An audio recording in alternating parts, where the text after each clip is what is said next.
Going to discuss about denting and painting.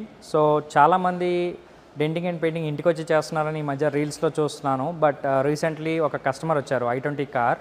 So ఆ customer కూడా same ఇట్లానే ఇంటికి పిలిపించి చేయించుకున్నారంట. సో మన దగ్గరికి సెరామిక్ వచ్చినప్పుడు పెయింట్ కరెక్షన్ ప్రాసెస్ స్టార్ట్ అయినప్పుడు ఆ యొక్క పిన్ హోల్స్ అనేది కంప్లీట్గా బయటికి ఏర్పడుతున్నాయి.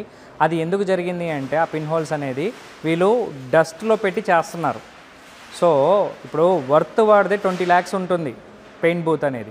సో దాంట్లో పెట్టి ఎందుకు చేస్తున్నారు, వీడు రోడ్డు మీద ఎందుకు చేస్తున్నాడు, మనకి 2000కి అయిపోతుంది 5000కి అయిపోతుంది అని చెప్పేసి చాలా తక్కువలో అయిపోతుంది అనుకున్నారు. కానీ పెయింట్ డిస్టర్బ్ అవుతుంది, ఫ్యాక్టరీ పెయింట్ రావట్లేదు.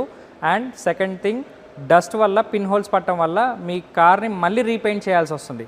సో మీరు ఖర్చు తగ్గించుకుంటున్నారు అనుకుంటున్నారు కానీ తెలియకుండా మళ్ళీ డబల్ ఖర్చు అవుతుంది. So please ensure that you are giving to a proper denter and painter who has a paint setup and everything. So this is what I wanted to inform you guys.